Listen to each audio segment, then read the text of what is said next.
नमस्कार, बहुत बहुत स्वागत और अभिनंदन आप सभी का द डिबेट में। मैं ब्रजेश मिश्रा हूं। इस देश में कभी मजदूर और किसान राजनीति का मुख्य केंद्र बिंदु रहा करते थे।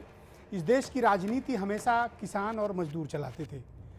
आप सबको वो दौर अच्छे से याद होगा, 60, 70, 80 और 90 के दशक तक, राम मंदिर आंदोलन के पहले तक किसान और मजदूर इस देश की राजनीति का प्रणेता था। वही नेता इस देश पर हुकूमत करता था, वही नेता इस देश पर की सरकार में आता था, वही नेता मुख्यमंत्री प्रधानमंत्री बनता था और वही भाग्य विधाता होता था जो किसान और मजदूर की इस देश में बात करता था। जेपी और लोहिया से शुरू होते हुए बाद में मुलायम सिंह यादव, बीपी सिंह, नारायण दत्त तिवारी, वीर बहादुर सिंह, तमाम ऐसे नाम हुए। चरण सिंह जी का नाम सबसे बड़ा है, उसके बाद मुलायम सिंह यादव और फिर चौधरी महेंद्र सिंह टिकैत। ये सब नाम आज मैं आपको इसलिए याद दिलाना चाहता हूँ कि भारत में मजदूरों और किसानों की जो राजनीति हुई, ये कुछ वो नाम हैं जिन्होंने आम आदमी को आवाज़ दी। इन्होंने उनको आवाज़ दी जिनकी कोई आवाज़ नहीं होती। इन्होंने आम आदमी, गरीब, बेसहारा और किसान को आवाज़ दी। सरकारों को किसान और मजदूरों के हक में इन्होंने चलाया। ये वो बड़े नाम थे। चौधरी चरण सिंह जी तो किसानों के सबसे बड़े जननायक हैं। महेंद्र सिंह टिकैत एक ऐसा नाम हुआ करता था जिनसे सरकारें भी घबराती थीं। आप सबकी पीढ़ी को भी याद होगा कि महेंद्र सिंह टिकैत क्या थे। सरकारें झुका लेते थे, सरकारें उनके दरवाजे पर नाक रगड़ती थी। ये थे चौधरी महेंद्र सिंह टिकैत।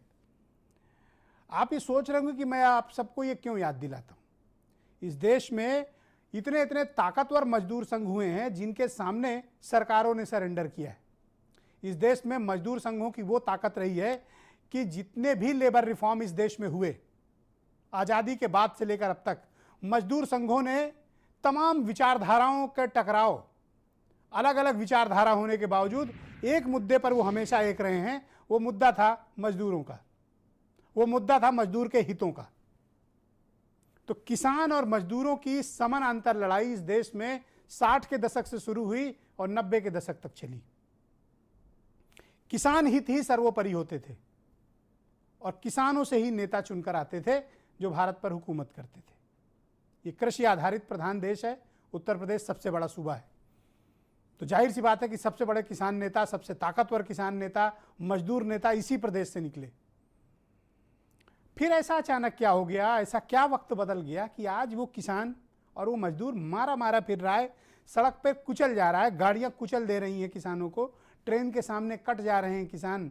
16-16 लोग एक साथ औरंगाबाद में ट्रेन में कट गए। ये वो थे जो पैदल चले थे ट्रेन की पटरी पकड़कर, ताकि वो ट्रेन की पटरी पकड़कर चलेंगे तो अपने घर, गाँव, अपने शहर, अपने प्रदेश पहुँच जाएंगे। अपनी डेहरी पर पहुँचने की इनकी जो ललक है, बेताबी थी, जो मुश्किलें झेल रहे थे, उसमें ही कट के मर गए। 24 मार्च भारत के इतिहास का वो दिन है जो मजदूर किसान नहीं भूलेंगे। उस दिन से जो पलायन शुरू हुआ है, तो आज तक ये महापलायन पूरा देश देख रहा है। मीडिया देख रही है, सरकार देख रही है, मजदूर संघ देख रहे हैं, किसान देख रहे हैं, नेता देख रहे हैं, आम आदमी देख रहे हैं, कार्यपालिका देख रही है और हमारे जज साहबान भी देख रहे हैं। पर किसी को कोई फर्क क्यों नहीं पड़ता भाई? ये मर रहे हैं, ये भूखे हैं, इनका काम चला गया है, ये पैदल हजारों मील चल रहे हैं, ये अपनी ज़िंदगी दांव पे लगाकर न जाने कितने लोग मर गए। कोई आंकड़ा नहीं है कि 24 मार्च से अब तक पैदल चल के या इस घटना में इस तरह से कितने मजदूरों की मौत हुई, किसानों की मौत हुई। जो कभी बहुत ताकतवर आवाज़ थी, वो आवाज़ ये ऐसे कैसे हो गई कि आज इनकी बात करने वाला कोई नहीं है, आज इनके मुद्दे उठाने वाला कोई नहीं है। आज इनके हक में कोई बात आवाज आती है तो वो आगे नहीं बढ़ती है, रुक जाती है। कुछ पैकेज वगैरह देके सरकार इनको शांत कर देती है। तो जो सरकारें बनाता था जो समाज, मैं इसको समाज ही कहूँगा, गरीब और किसान, मजदूर, जो समाज सरकारें बनाता था, आज वो इस कदर बेसहारा है कि कोई उसकी आवाज़ नहीं बनना चाहता। कोई पॉलिटिकल पार्टी इस मुद्दे को लेकर संघर्ष नहीं करना चाहती और ये स्वयं भी नहीं करना चाहते। अगर ये पॉलिटिकली अवेयर होते तो शायद आज इनके साथ ये नहीं हो रहा होता जो हो रहा है। तो कारण क्या है? हमने इसके कारणों पर जाना चाहिए। अब ये सब कठिनाई चली रही थी, तब तक उत्तर प्रदेश में, गुजरात में, कुछ और राज्यों में श्रम कानूनों में बदलाव कर दिया गया और 3 साल के लिए वो सारे जो अधिकार श्रमिकों को, मजदूरों को मिले हुए थे, वो सारे अधिकार रद्द कर दिए गए। अब सिर्फ एक ही एक्ट बचा है, बंधुआ श्रमिक कानून। इसके अलावा बाकी जितने भी प्रभावी एक्ट थे जो इनको इनके हक, इनके वेजेस, इनके हुकूक दिलाते थे, वो सब रद्द कर दिए गए हैं। तो फायदा उद्योगपतियों को होगा। ये पैदल चल रहे हैं, भूखों मर रहे हैं, कोई बात नहीं, सरकार ध्यान रखेगी इनका, ऐसा कहा जा रहा है। पर मुझे हैरानी कि वो लोग कहाँ हैं जो मजदूरों और किसानों की राजनीति करते थे? वो पार्टियां कहाँ हैं? क्या सिर्फ सोशल मीडिया तक सिमट गए हैं? ट्विटर, फेसबुक, व्हाट्सएप, सिर्फ इसमें ही चल रहा है, या वाकई में देश की सोच बदल गई है? देश क्या की सोच क्या और क्या ये विचारधारा हमने बदल दी है? तो इन मजदूरों की कौन सुनेगा? ये वो लोग हैं जिनकी कोई आवाज़ नहीं है, तो इनकी आवाज़ कौन बनेगा? कार्यपालिका से लेकर, न्यायपालिका से लेकर, मीडिया, सरकार, आम जनता, उद्योगपति, आखिर सबके निशाने पर यही गरीब क्यों हैं, यही किसान क्यों हैं? इनकी बात क्यों नहीं करता कोई? इनकी बात होनी चाहिए। ये बहुत तकलीफ में है। ये है तभी देश चल रहा है। अगर ये ना हो तो देश बड़ा मुश्किल में। शहरों में आप किसी को खाना नहीं दे रहे हैं, और यकीन जानिए कि गांव में लोग अगर पहुंच जा रहे हैं तो भूखों नहीं मरेंगे, इस बात की गारंटी है। भारत का गांव, गरीब किसान आज भी दिल से इतना बड़ा है कि किसी को भूखों नहीं मरने देगा। शहर में आप भूखे जरूर मर जाएंगे।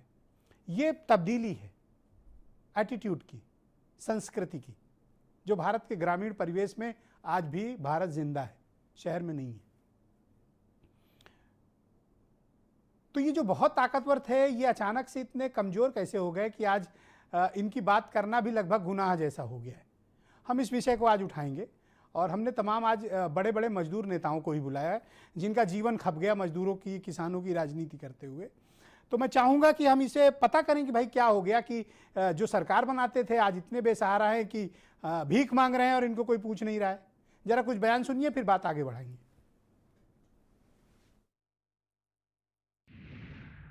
ये प्रवासी लोग जो है बहुत ज़्यादा दुखी नज़र आ रहे हैं, और इनके साथ जो बर्ताव किया जा रहा है, चाहे वो केंद्र की सरकार द्वारा हो या राज्यों की सरकारों के द्वारा, तो इनके साथ काफ़ी बर्ताव बहुत गलत किया जा रहा है। जो अन्य प्रदेश से वापस आने के लिए इच्छुक व्यक्ति हैं, उनके लिए केवल एक ही शर्त है कि उनकी सूची बनकर उस प्रदेश से हमारे प्रदेश में आ जाए और साथ साथ उनका मेडिकल सर्टिफिकेट आ जाए। तो उत्तर प्रदेश सरकार ऐसे लोगों की अगर सूची आ जाती है और मेडिकल सर्टिफिकेशन भी आ जाता है तो उनको लेने के लिए तैयार है। ऐसी व्यवस्था हर प्रदेश के साथ की जा रही है। एक दिन में लगभग 27 से 28 ट्रेनें हम अब डेली ले रहे हैं।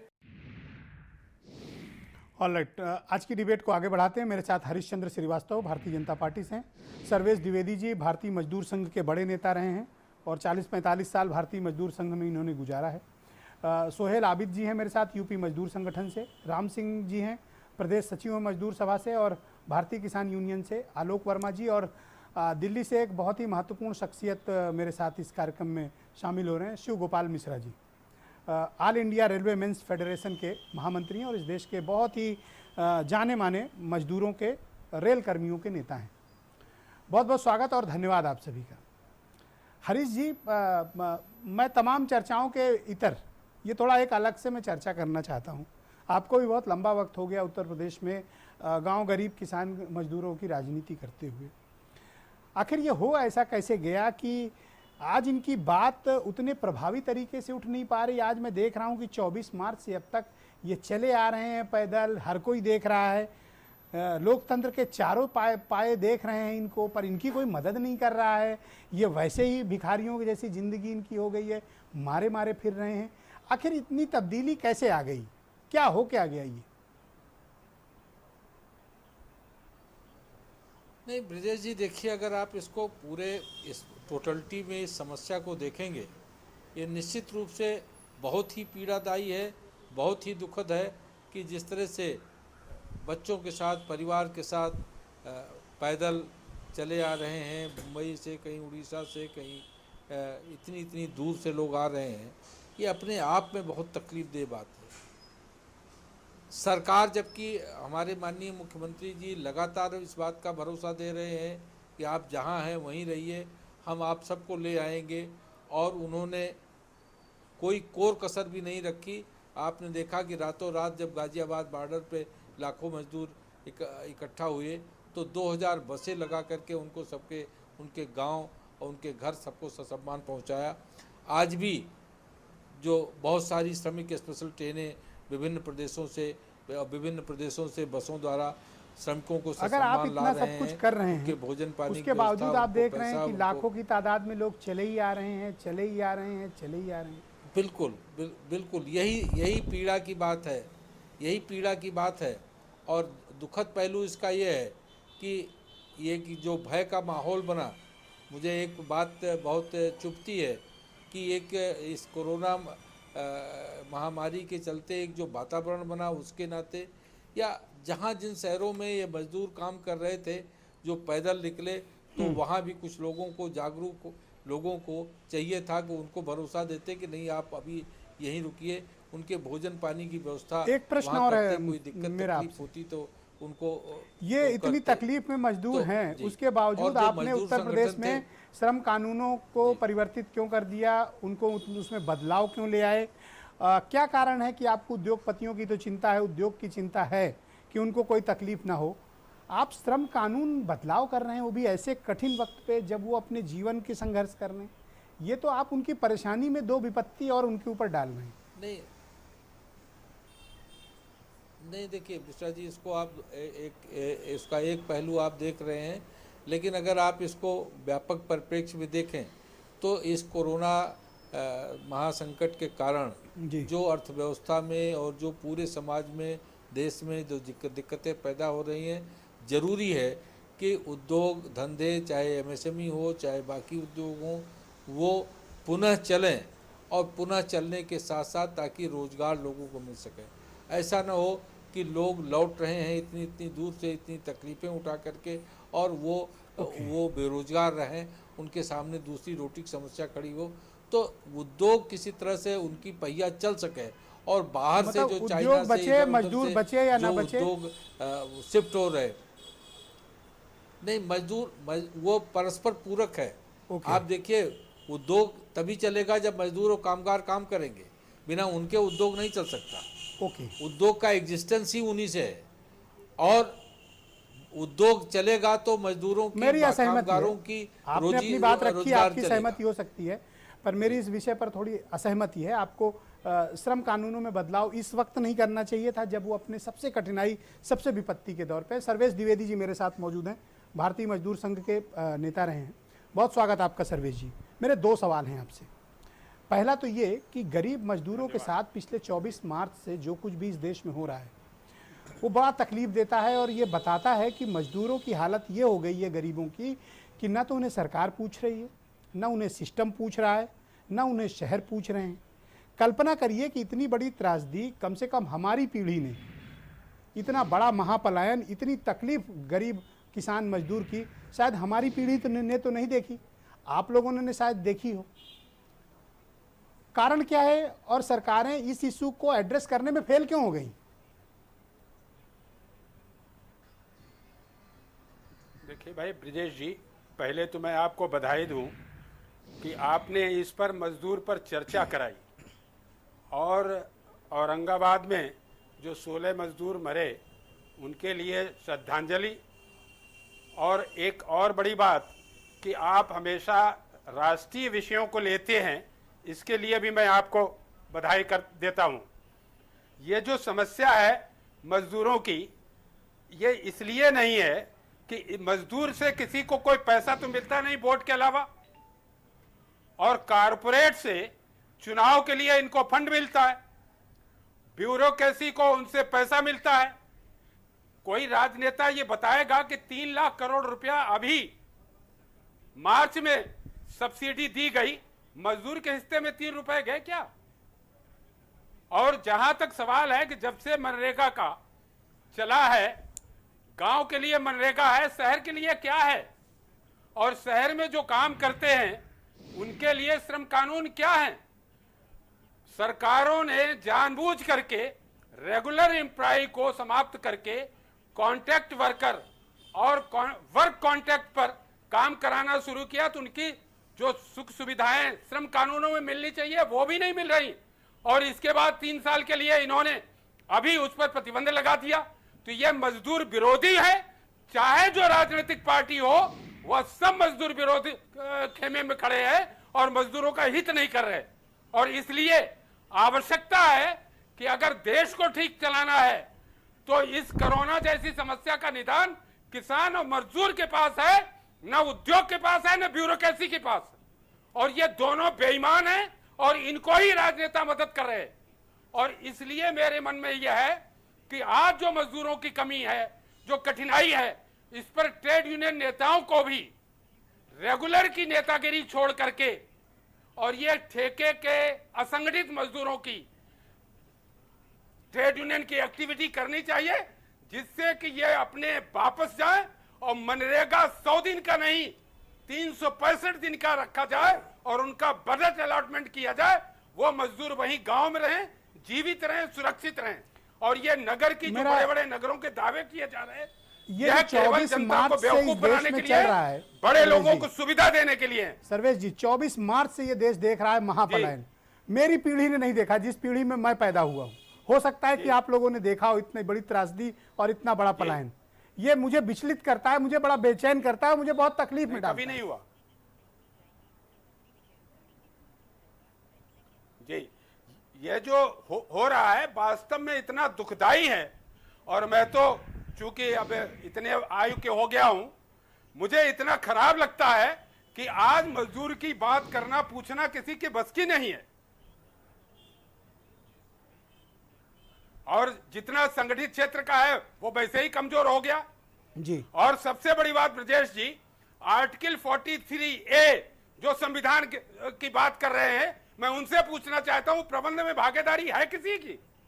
क्यों नहीं कानून बना? 70 वर्ष हो गए। तो यहाँ पे जो बना था वो भी सस्पेंड कर दिया गया कानून। एक तो वो वैसे भी मौत के मारे बेचारे कैसे जीवन बचा रहे हैं, ऊपर से अपने कानून सस्पेंड कर दिए जो अधिकार भी थे। भारतीय मजदूर संघ सहित सभी ट्रेड यूनियनों ने इसका विरोध किया है और इसके बाद भी सरकार नहीं कर रही। इतना ज्यादा मदमस्त है।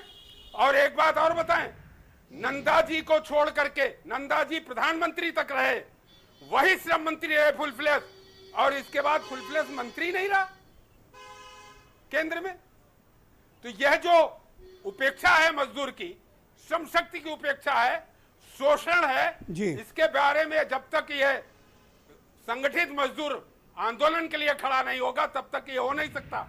Alright sir. और इसके लिए लोगों ने बात शिव गोपाल मिश्रा जी, ऑलराइट शिव गोपाल मिश्रा जी, में वर्गवाद में किसी जी, बात में, ओके ऑलराइट शिव गोपाल मिश्रा जी, जिस तरह के हालात मजदूरों के, गरीबों के, आम लोगों के, कर्मचारियों के, डेली वेजेस, दिहाड़ी मजदूर, जिस तरह के हालात देश में दिखे हैं, मुझे हैरानी है कि ये जो लेबर एसोसिएशंस हैं ये सब कहाँ हैं, ये सरकारों से बात क्यों नहीं कर रही हैं, और अगर कर रही हैं तो इतना प्रभावहीन कैसे हैं कि इनकी कोई बात ही नहीं सुनना चाहता साहब, कोई बात ही नहीं करना चाहता इस विषय पे। इतनी तब्दीली कैसे आ गई कि आज मजदूरों की बात नहीं होती?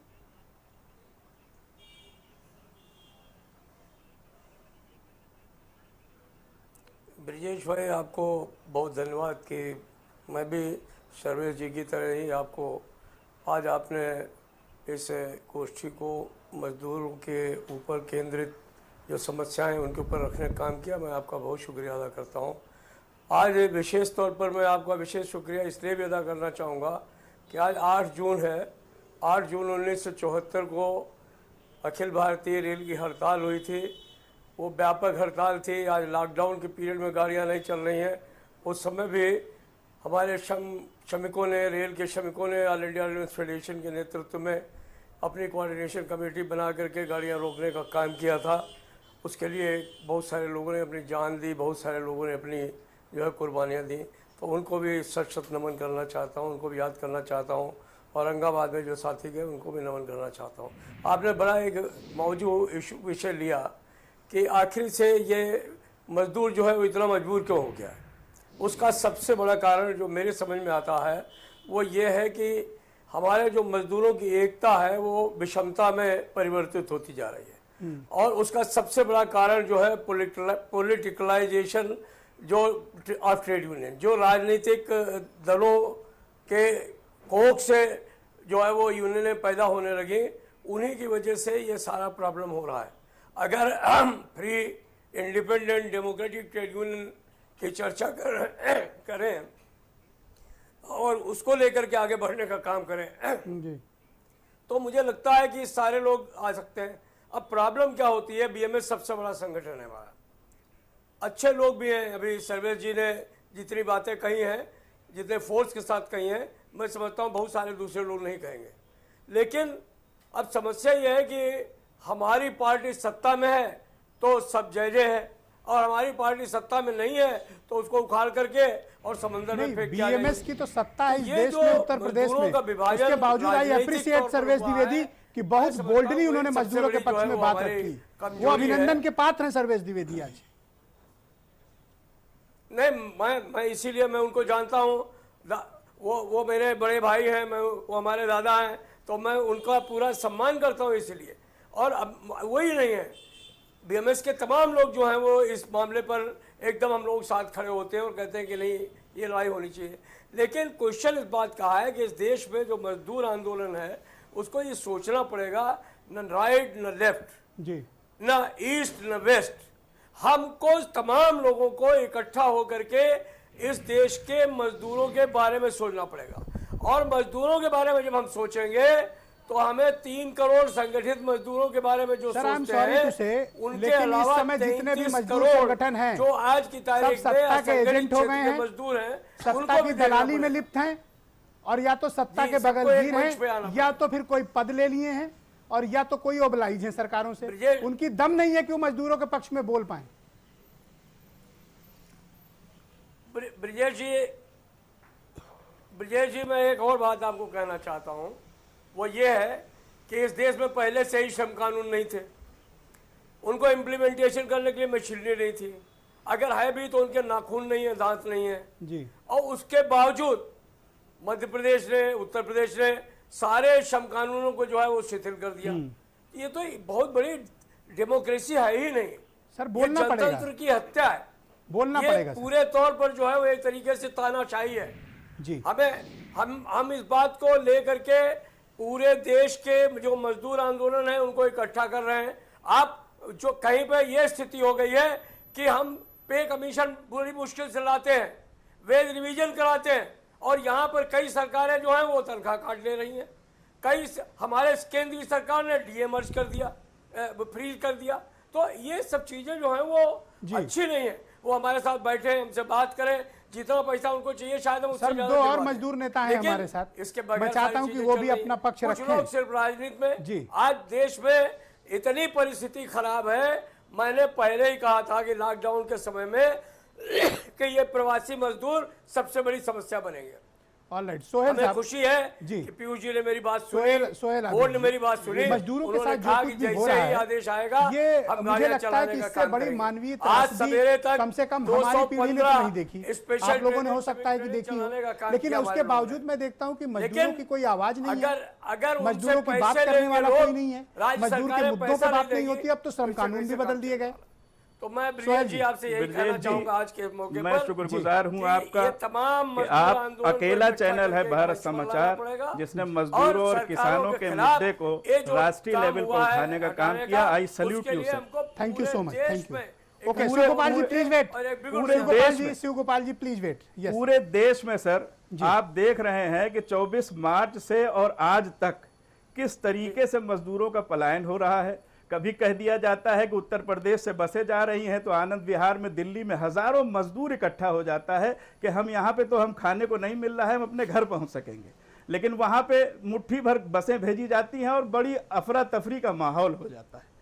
मजदूरों के लिए कोई भी मतलब अगर आवाज हम लोगों की है तो इतनी बुलंद आवाज नहीं है कि जो वहां तक पहुंच सके जहां इतने तक कमजोर पहुंचाना कैसे चाहिए। हो गए आप लोग? हो ये रहा है कि मजदूरों की स्थिति में एक शेर के माध्यम से आपको बताना चाहता हूं इस मुल्क में कि हम ही को कातिल कहेगी दुनिया, हमारा ही कत्लेआम होगा, हम ही कुआं खोदते फिरेंगे, हम ही पे पानी हराम होगा। ये विकास की धुरी कहे जाने वाला मजदूर आज ये जो गगनचुंबी इमारतें हैं, जो हजारों किलोमीटर सड़कें हैं, इसमें खून और पसीना मिला हुआ है सर।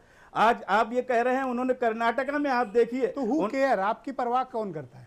सर हम लोग अपनी जितनी हमारी सकत है, हम बहुत छोटे आदमी हैं। आप मतलब कि मैं मजदूरों की बात कर रहा हूँ, ये पर्सनली मैं नहीं कह रहा, मैं मजदूरों की बात। हकीकत तो ये है कि मजदूर और किसान 70 से 80% इस मुल्क में है, और सबसे ज्यादा पसमानदा और सबसे ज्यादा अगर उत्पीड़न हो रहा है तो किसान और मजदूर का। अरे आप वो हैं जो सरकारें चलाते थे, 60, 70, 80, 90 के दशक की सरकारें आपके दम पर थी। बिल्कुल सही बात है। आज क्या हो गया कि मुझे याद है कि अगर चरण सिंह में देखिए जो मौजूदा सरकारें हैं जी, वो कहीं ना कहीं गुरूर और घमंड में चूर है पूरी तरीके से। ओके, राम सिंह जी मेरे साथ मौजूद हैं, मजदूर सभा के स्टेट सेक्रेटरी हैं।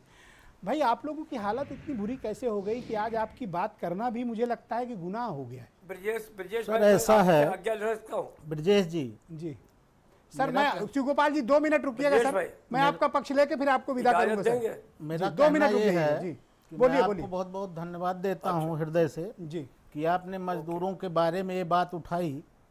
मैं ये कहना चाहता हूं कि 22 को आप लॉकडाउन करते हैं और अब तक आप लॉकडाउन बनाए रखते हैं, किस बेस पे आप विदेश से लोगों को बुला रहे हैं, और जबकि ज़्यादातर प्रदेश में भाजपा की सरकारें हैं। माननीय प्रधानमंत्री जी, मैं उन आपके चैनल के माध्यम से पूछना चाहता हूं कि किस बेस पे ट्रेनें भर भर के प्रदेशों में भेज रहे हैं। उनका न कोई जांच ढंग से हो पा रही है, न कुछ हो पा रहा है।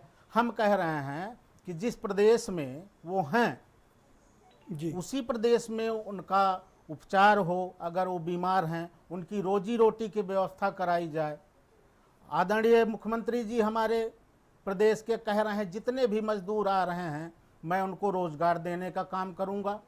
मैं ये कह रहा हूं कि हमारे यहाँ के मजदूर तो भूखों मर रहे हैं, और जो मजदूर दूसरे देश में प्रदेश में काम कर रहे हैं उनको कहाँ से रोजगार दिया जाएगा, मैं आपके माध्यम से पूछना चाहता हूँ। बिल्कुल ठीक बात है। शिवगोपाल मिश्रा जी, कुछ विशेष कार्य से अब इनको जाना पड़ रहा है, हम चाहते हैं कि इनको धन्यवाद आपका शिवगोपाल जी, हमारे साथ आपने इस कार्यक्रम को ज्वाइन किया। उम्मीद है जिस दिन आपके पास अतिरिक्त समय होगा आपको और सर्वेश जी को मैं पुनः आमंत्रित करूंगा। शिवगोपाल जी का धन्यवाद। मैं आलोक वर्मा के पास चलता हूं, भारतीय किसान यूनियन के नेता हैं।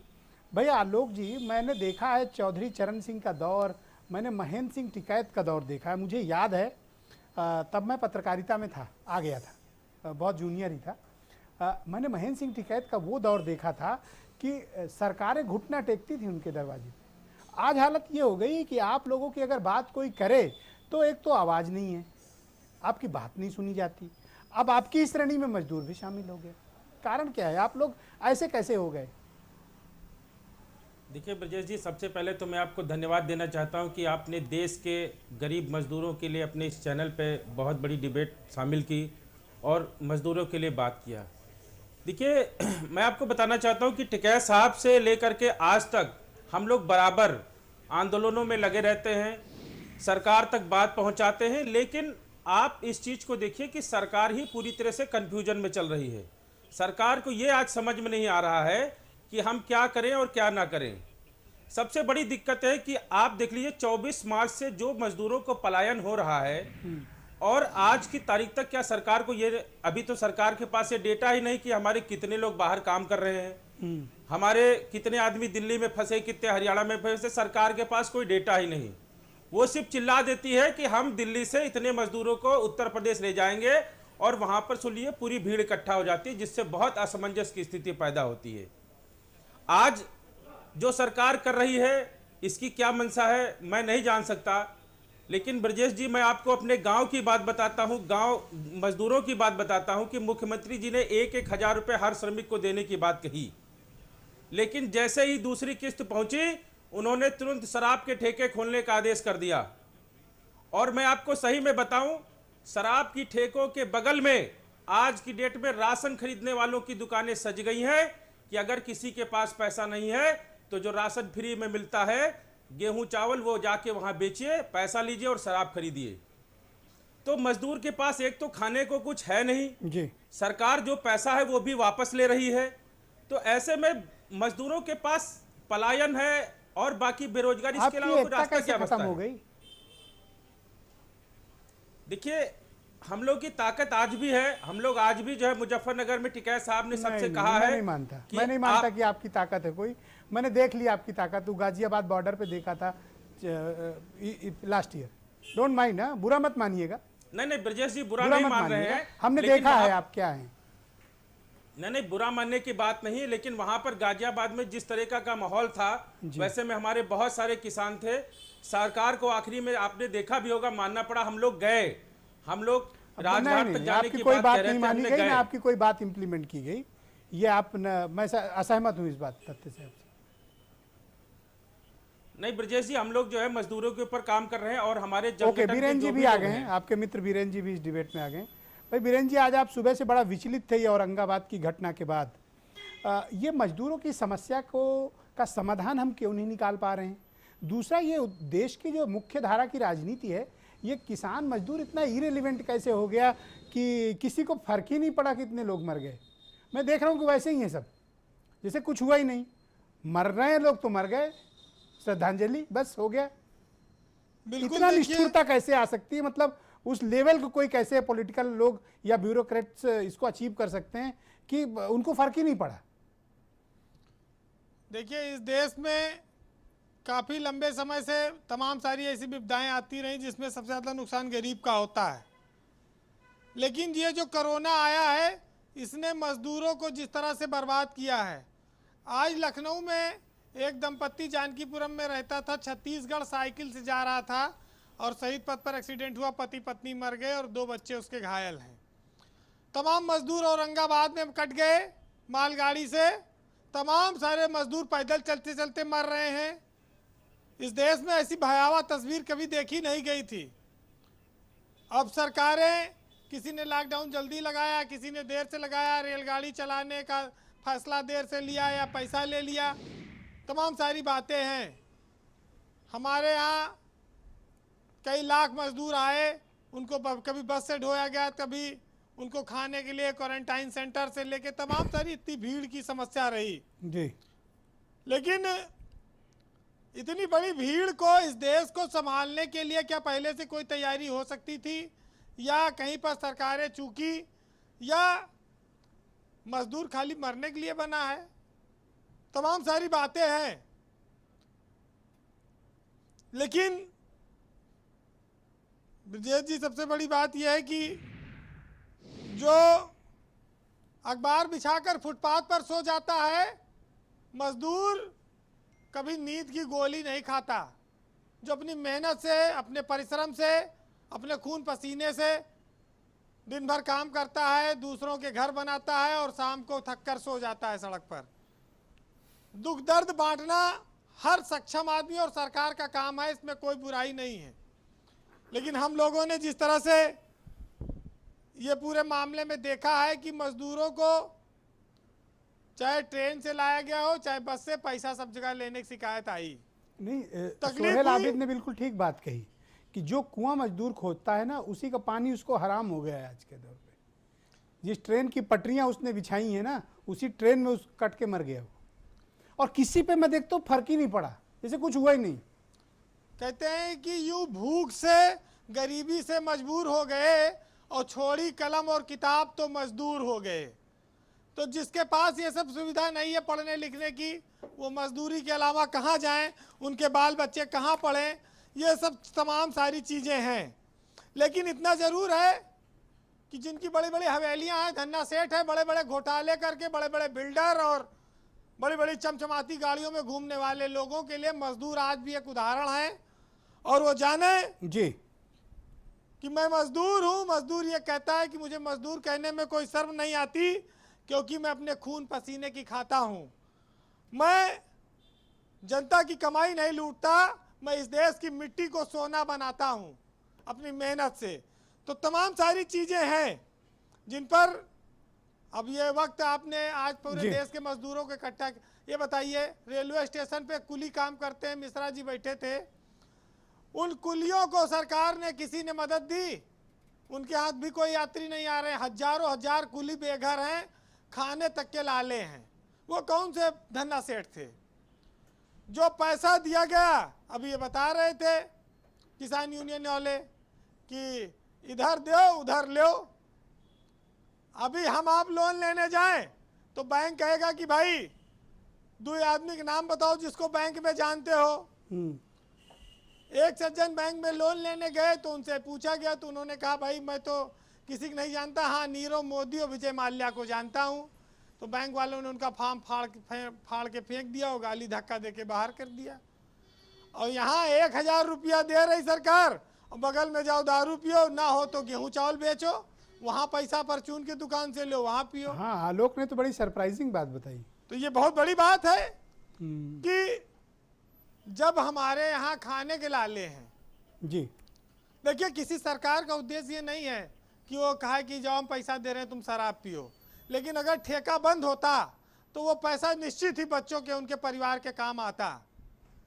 अब चुनाव में के समय तो उच्च कोर्ट की राजनीति की बातें की जाती हैं, लेकिन जब सरकार बन जाती है तो राजस्व बढ़ाने वाले स्रोतों पे ज्यादा जोर होता है सरकारों का। जी चलिए 2 लाइन कहूंगा जी, क्योंकि आज सबके लिए आपने ऐसा आज आपने ऐसी डिबेट आयोजित की है जिसमें जो समाज का सबसे निचला तबका है, जो बड़े बड़े महलों को बनाता है उनको निहारता है लेकिन उसमें कभी रह नहीं सकता, उसकी सच्चाई आपने रखी है। जो पैदल चल के हजारों हजार किलोमीटर आ रहा है, भूखा है, प्यासा है, चिल्ला रहा है। हमें बहुत दुख है बीरेन के लिए। और ये जो 16 लोग मरे हैं ना, ये तकलीफ सुबह से बड़ा मन उदास है। बिल्कुल। तो अच्छा, कुछ न कर पाने की छटपटाहट है कि हम इनके लिए कुछ नहीं कर पा रहे हैं। देखिए, संवेदनाएं जगाने का काम और सरकारों का ध्यानाकर्षण का काम और लोगों को सूचनाएं पहुंचाने का काम मीडिया के माध्यम से जो भारत समाचार और आप करते हैं उसकी बहुत सारी सराहना है। मजदूरों के लिए मैं 4 लाइन कहूँगा कि जिंदगी लगा दी दूसरों के आसिया बनाते बनाते और खुद आज तक झोपड़े में ही रहता रहा, मजदूरी मिलती रही, मेहनत की रोटी खाता रहा, वो एक मजदूर मजदूरी करके कमाता रहा। और भ्रष्ट नेता लोगों से तो अच्छा है वो गरीब मजदूर ही खुद को कहलाता रहा। बहुत बहुत शुक्रिया आपका वीरेन जी, बहुत कम शब्दों में आपने बहुत बड़ी बात कह दी। एक छोटा सा ब्रेक लेना चाहते हैं बहनों भाइयों। ब्रेक के बाद औरंगाबाद में जो 16 मजदूर ट्रेन की चपेट में कटकर मरे, उनकी कहानी बड़ी त्रासदी, शायद कोई भी बड़ी मानवीय त्रासदी से बड़ी वो त्रासदी है, जो इन दिनों सिर्फ वो 16 मजदूर ही नहीं बल्कि लाखों, अब तो करोड़ों की तादाद है उन मजदूरों की जिनको इस महापलायन में अपनी तमाम कठिनाइयों के बीच उनको रास्ता गुजारना पड़ रहा है, अपनी ज़िंदगी काटनी पड़ रही है।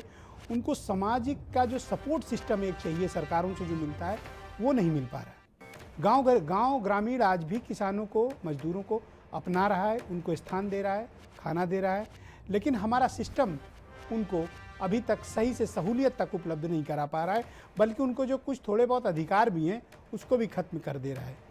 वो इसलिए क्योंकि न तो इनमें एकता बची है, न तो ये एक हैं, न इनकी कोई आवाज़ रह गई है। एक छोटा सा ब्रेक, तुरंत लौटते हैं।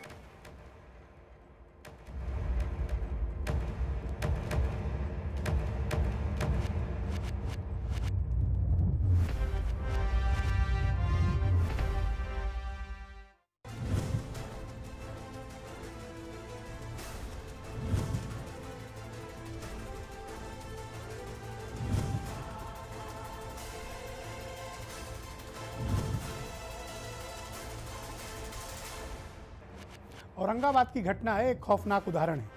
उसके जैसी न जाने कितनी और भी बड़ी घटनाएं लॉकडाउन के दौरान और उसकी त्रासदी में भारत के हजारों मजदूरों ने झेली है। लाखों परिवार प्रभावित हुए और करोड़ों मजदूर इस आपदा और इस त्रासदी का शिकार हुए। सरकारों के पास अभी भी कोई वृहत कार्य योजना, कोई ठोस प्लान इन मजदूरों के लिए नहीं है। न इनको दूसरे प्रदेशों में जो फंसे हैं उनको सम्मानजनक तरीके से लाया जा रहा है, न इनके बारे में कोई ठोस प्लानिंग है, और ना अगर ये गांव लौटेंगे तो इनको काम क्या मिलेगा इसके बारे में कोई नीति है। इनमें से अगर कुछ को भी कोरोना के भी लक्षण हुए या कोरोना हुए, ईश्वर न करे ऐसा हो, तो आप यकीन जानिए कि त्रासदी का जो स्तर है वो और बड़ा होगा। हमने वैसे तो लॉकडाउन 17 मई तक रखा था, लेकिन न जाने सरकारों को क्या सूझा कि उन्होंने लॉकडाउन के रिस्ट्रिक्शंस हटा लिए। आप शहरों में देख रहे होंगे, हर जिले में लगभग कि भीड़ सड़कों पर आ गई है, गाड़ियाँ दौड़ने लगी हैं, लोग अपने रोज़मर्रा के कामकाज में जुट चुके हैं। वो भी तब जब कोरोना के केसेस लगातार बढ़ रहे हैं। तमाम मसलों के बावजूद भी आज उत्तर प्रदेश में 152 नए केसेस सामने आए, 152। उत्तर प्रदेश में 3214 मामले हो चुके हैं और 66 लोग मर चुके हैं। जब हमें कड़े रिस्ट्रिक्शन में रहना था तब हम उसके रिस्ट्रिक्शंस को हटा भी रहे हैं। पर इसके इतर आखिर क्या कारण है कि मजदूरों के लिए हम कोई वृहद कार्य योजना तैयार नहीं कर पा रहे हैं और इस समाज को इतना उपेक्षित क्यों छोड़ दिया गया? हरिश्चंद्र श्रीवास्तव जी इस पर कुछ प्रकाश डालेंगे।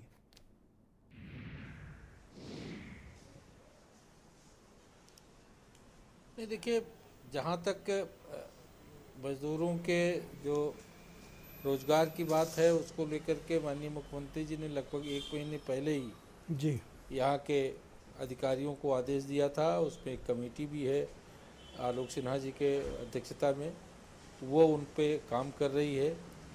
और एमएसएमई में, पंचायतों में, विनिर्माण कार्यों में लगातार उनके श्रमिकों के नियोजन को लेकर के रोड मैप तैयार किया जा रहा है। और आप देखें कि करीब 8,000 से ऊपर इकाइयाँ, औद्योगिक एमएसएमई इकाइयाँ कार्य करना अपना प्रारंभ कर दी है। और उनमें अभी सरकार वो भी डाटा तैयार कर रही है कि उनकी जो एक्सपर्टीज़ हैं उनके आधार पर उनको एम्प्लॉयमेंट कहाँ दिया जा सकता है, किस तरह से उनका नियोजन हो सकता है, इस आधार पर भी सरकार उसका डाटाबेस तैयार कर रही। जहाँ तक उत्तर प्रदेश की मैं बात कर रहा हूँ, उत्तर प्रदेश में माननीय मुख्यमंत्री जी इसके लिए बहुत ज़्यादा सचेष्ट हैं कि गरीबों को किसी तरह का तकलीफ पेश आने न पावे।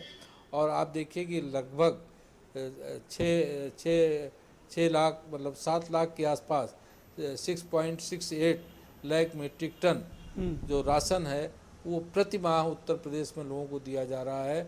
और कम से कम 18 करोड़ लोगों तक राशन और ये पहुंचाने का काम सरकार कर रही है।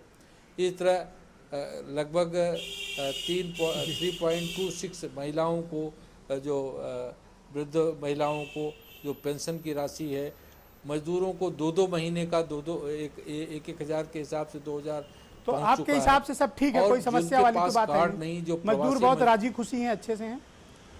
नहीं, समस्या नहीं। देखिए, सरकार का प्रयास है। देखिए, बड़ी समस्या है, मैं ये नहीं कह सकता कि सब तरफ एकदम अमनो अमान है, सुख चैन है। अगर वो होती तो आप ये डिबेट क्यों ले आते और इतने महत्वपूर्ण विषय पर चर्चा क्यों करते? निश्चित रूप से समस्याएं हैं, लेकिन सरकार का जहाँ तक सवाल है, सरकार की मंशा, सरकार की नीयत, सरकार का जो मैं सर्वेश द्विवेदी जी को आमंत्रित करता हूँ।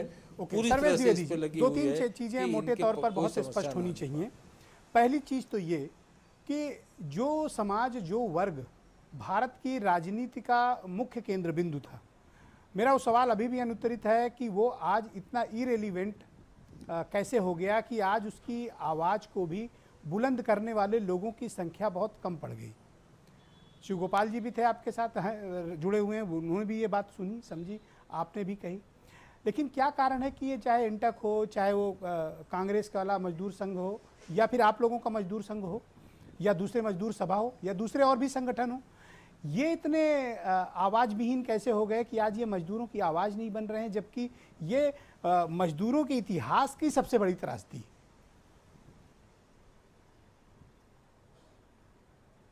देखिए ब्रजेश जी, आपने जो प्रश्न किया है ये मूलभूत प्रश्न है इस देश की श्रम शक्ति के लिए। जहाँ तक सवाल है राजनीतिक संरक्षण का, तो भारतीय मजदूर संघ जो है वो किसी पॉलिटिकल पार्टी का ना अंग है और ना किसी का संरक्षण है, और न्यूसेंस का महत्व है। तो जब न्यूसेंस होती है तो फिर उसको महत्व दिया जाता। आजकल ट्रेड यूनियन की कोई न्यूसेंस नहीं रही, इसलिए नहीं रही कि सब काम जो है कॉन्ट्रैक्ट वर्कर पे हो गया, रेगुलर एम्प्लॉय है नहीं। तो ठेकेदार के अधीन कोई ट्रेड यूनियन रजिस्टर्ड होकर के काम करे, ये हो नहीं रहा, इसलिए कि वो प्रोसीजरल नहीं हो सकता। और असंगठित क्षेत्र का आंदोलन कराना यह आज के ट्रेड यूनियन के नेताओं के बस का नहीं रहा, जिसको सभी ट्रेड यूनियन को स्वीकार करना चाहिए। और जब काम हो रहा है असंगठित क्षेत्र के द्वारा, ये तो रेगुलर को जो है अच्छी तनख्वाह सुविधाखोर क्यों हो गए? इनकी क्या व्यक्तिगत महत्वाकांक्षाएं हैं कि ये सरकारों के सामने घुटने टेकते हैं, सरकारों की दरबारगिरी करते हैं? ये देखिए इसमें ब्रजेश जी, जब ट्रेड यूनियन राजनीतिक संरक्षण में चलेगी तो राजनेता जितना चाहेगा उतना ट्रेड यूनियन का उपयोग करेगा। और इसलिए जो है, जो राजनीतिक दृष्टि से संगठन है, अभी उन्होंने मिश्रा जी ने कहा था रेलवे का, नॉन पॉलिटिकल अगर संगठित शक्ति खड़ी हो जाए तो देश में किसी की हैसियत नहीं है, कोई राजनीतिक पार्टी हो जो मजदूरों के सामने घुटने न टेके। लेकिन आज उसी की समस्या का कठिनाई है कि ये राजनीतिक कारणों से बटे हुए मजदूर ये इकट्ठे नहीं हो पा रहे। इसका हल क्या है? और इसके लिए मजदूरों को ही इकट्ठा होना पड़ेगा। इसका हल क्या है, क्या किया जाना चाहिए?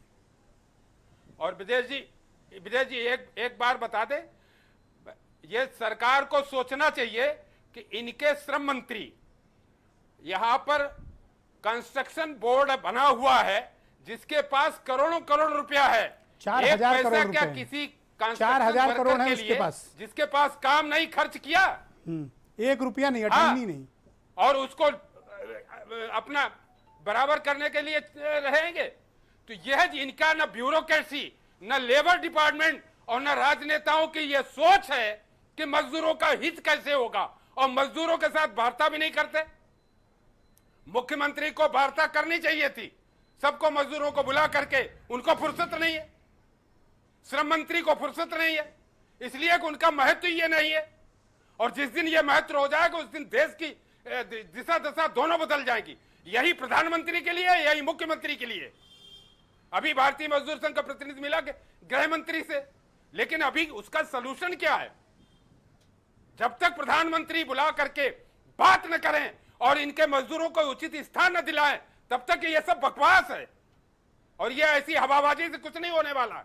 पर ये तो बड़ी गुलाबी तस्वीर प्रस्तुत कर रहे हैं कि ऑल इज वेल, सब बहुत अच्छा है, पूरा मजदूर सब ठीक है। ये तो बता रहे हैं बहुत काम कर दिया। मजदूर केवल संगठित है, 32 करोड़ में 3 करोड़। लेकिन ये तो बड़ी गुलाबी तस्वीर दिखा रहे हैं। जो है मजदूरों की कितनी उपेक्षा आपने। अरे यही तो एक दिक्कत है। ये जो है जिस दिन इनको ये समझ में आ जाएगा, अभी तो चुनाव पैसे पे होता है ना, और पैसे के लिए इनको उद्योगपति चाहिए। 1 लाख करोड़ रुपया चुनाव में खर्च होता, चाहे कोई भी राजनीतिक पार्टी हो, तो इसलिए ये उनके विरुद्ध खड़े ही नहीं हो सकते।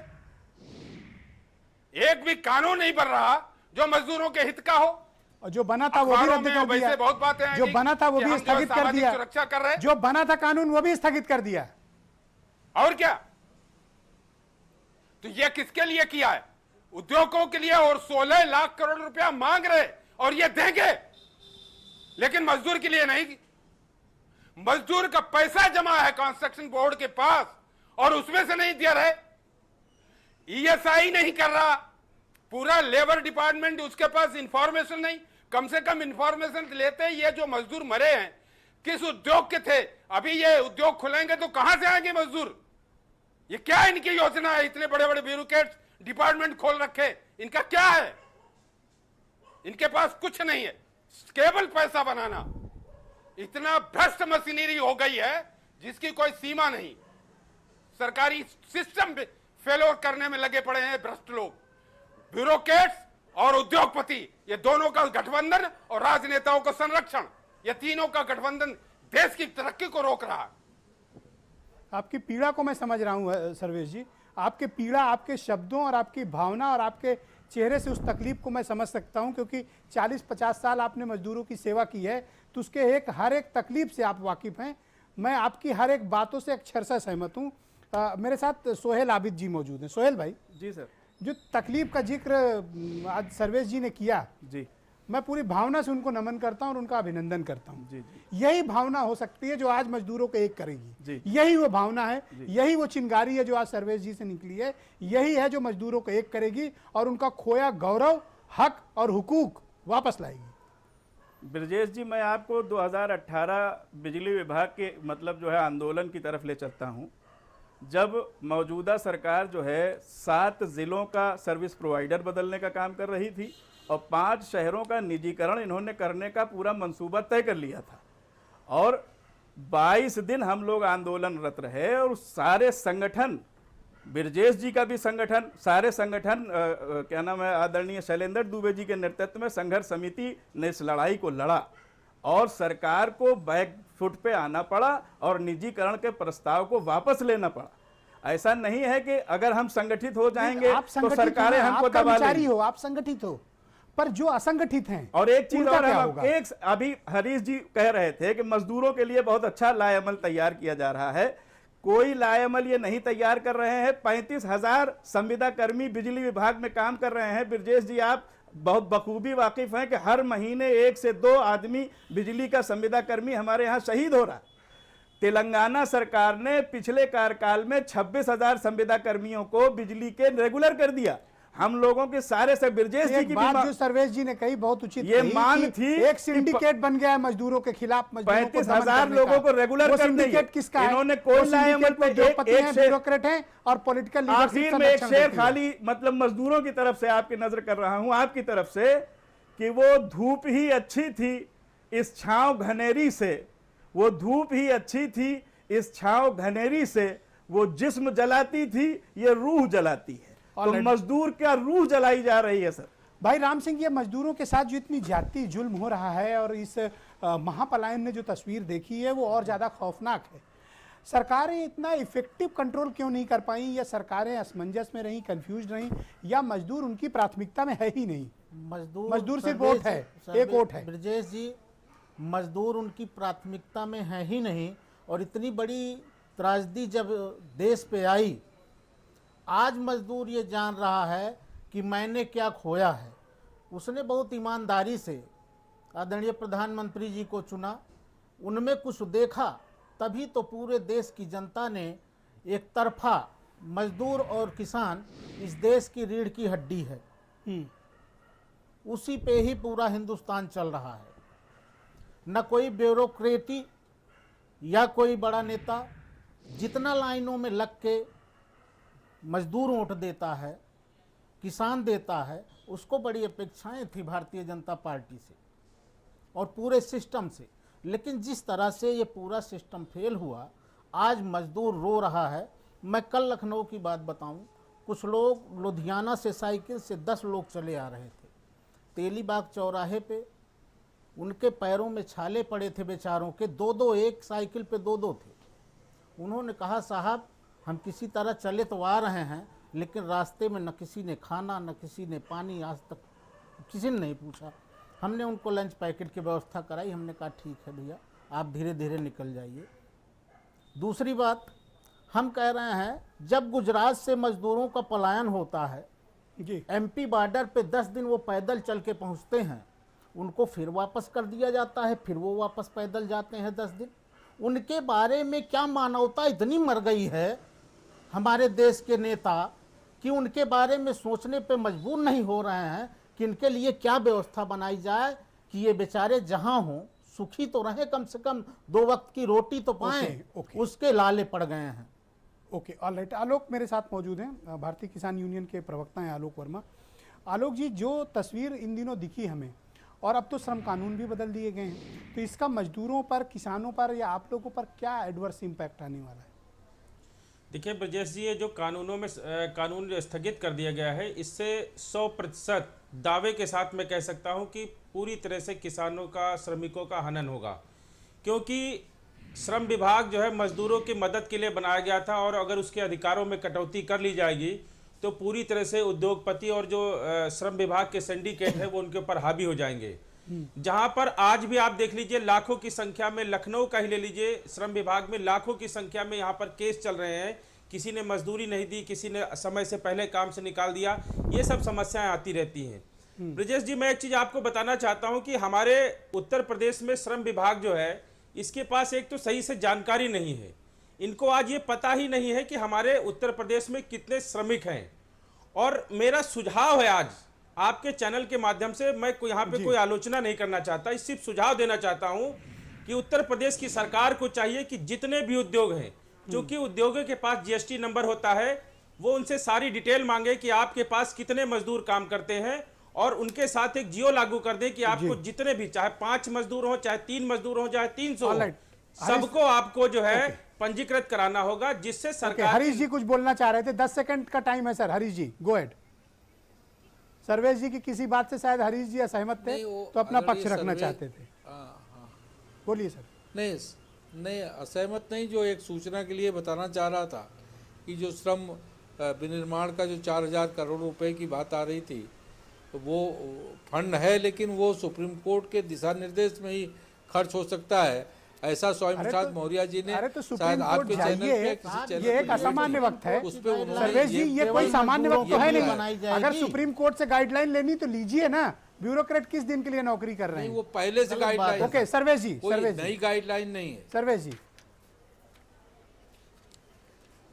देखिए, ये जो कंस्ट्रक्शन वर्कर हैं, जी, इसमें लोहार है, बढ़ई है, इलेक्ट्रीशियन है, जिनके पास आज कोई काम नहीं है और उनके लिए उनके पास कोई लिस्ट नहीं है। श्रम विभाग का बिल्कुल अपंग है और इसलिए ये इनके जो कमिश्नर हैं उनको पता ही नहीं है वो क्या इसके बोर्ड के सेक्रेटरी करेंगे कि किसको हमें क्या देना है। सब कुछ चला गया डीएम के हाथ में। श्रम विभाग बिल्कुल अपंग है, ये इनको पता ही नहीं है। जब इनके मुख्यमंत्री, इनके श्रम मंत्री, उनको ही इसके बारे में कोई लेना देना नहीं है तो क्या करेंगे? ये इनके ब्यूरोक्रेट्स को जो है, श्रम सचिव को जो है तलब करना चाहिए, उसको उसे कराना चाहिए, कुछ किया ही नहीं। बहुत बहुत धन्यवाद आपका। मैं आपकी तकलीफ कानून समझ सकता परिवर्तन हूं। तो कैबिनेट डिसीजन लेके परिवर्तन हो जाएगा। धन्यवाद, बहुत बहुत शुक्रिया आपका, बहुत बहुत धन्यवाद। आप सभी का भी बहुत बहुत शुक्रिया। उम्मीद है कि भारत की जनता की तकलीफों का अंत होगा। कोरोना वायरस और उसके दुष्प्रभाव के लक्षण अब हमें दिखने लगे हैं। दुनिया भर की अर्थव्यवस्था चरमरा रही है, भारत की भी हालात ठीक नहीं हैं। यहाँ भी हमें बहुत कठिनाई का सामना आने वाले दिनों में करना है।